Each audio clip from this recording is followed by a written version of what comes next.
ಇಲ್ಲಿ ಒಳ್ಳೇದು ಕೆಟ್ಟದು ಅಂತ ಕೂತ್ಕೊಂಡು ಡಿಸೈಡ್ ಮಾಡಕ್ ನನಗೆ ಟೈಮ್ ಇಲ್ಲ. ಮಸ್ತಾನೆ ಯಾರು ಗೊತ್ತೇನೋ, ಬೆಂಗಳೂರಿಗೆ ದೊಡ್ಡ ದಾದ, ಅಂಡರ್ ವರ್ಲ್ಡ್ ಡಾನು.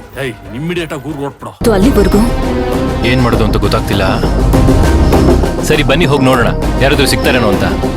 ಓಕೆ, ನಾನು ನನ್ನ ಬ್ಯಾಗ್ ತಗೊಂಡ್ ಬರ್ತೀನಿ.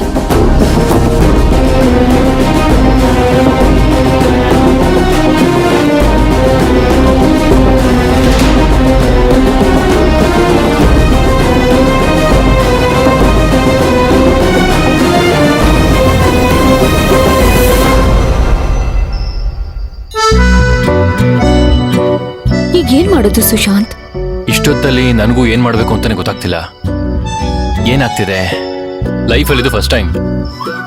ಸರಿಯಾದ ಟೈಮಿಗೆ ಕೈ ಕೊಡ್ತು. ಇಷ್ಟೊತ್ತಿಗೆ ಅಣ್ಣ ಟೆನ್ಷನ್ ಆಗ್ಬಿಟ್ಟಿರ್ತಾನೆ.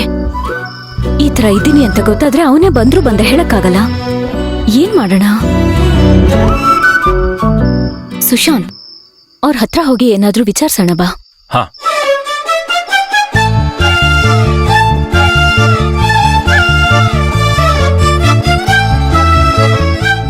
ನಮಸ್ಕಾರ ಸರ್. ಏನಿಲ್ಲ, ಇಲ್ಲೇ ಒಂದು 50 ಮೀಟರ್ ದೂರದಲ್ಲಿ ಕಾರ್ ಕೆಟ್ಟೋಗ್ಬಿಟ್ಟಿದೆ. ಅಯ್ಯೋ, ಇಲ್ಲಿ ಲೋಕಲ್ ಅಲ್ಲಿ ಯಾವ್ದಾದ್ರು ಮೆಕ್ಯಾನಿಕ್ ಶಾಪ್ ಇದೆಯಾ?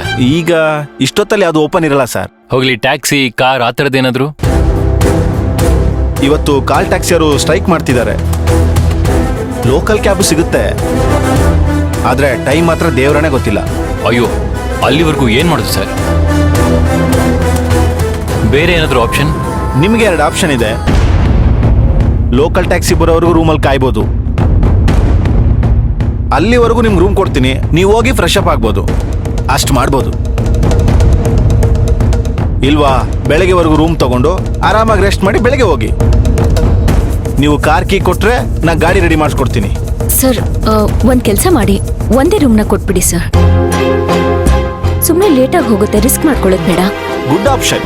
ಆ ಕಾರ್ಗೆ ಅವ್ರಿಗೆ ಕೊಟ್ಬಿಡಿ. ಕೀ ತಗೊಳ್ಳಿ ಸರ್. ಹಾಗಾದ್ರೆ ID ಕಾರ್ಡ್ ಕೊಡಿ ಸರ್.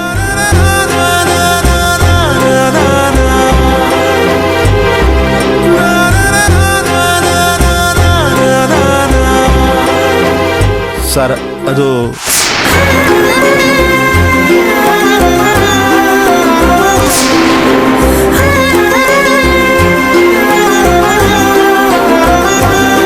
ಗೊತ್ತಾಯ್ತು ಸರ್. Husband and wife.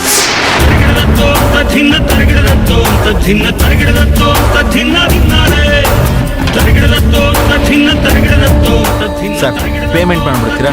ಹಾ.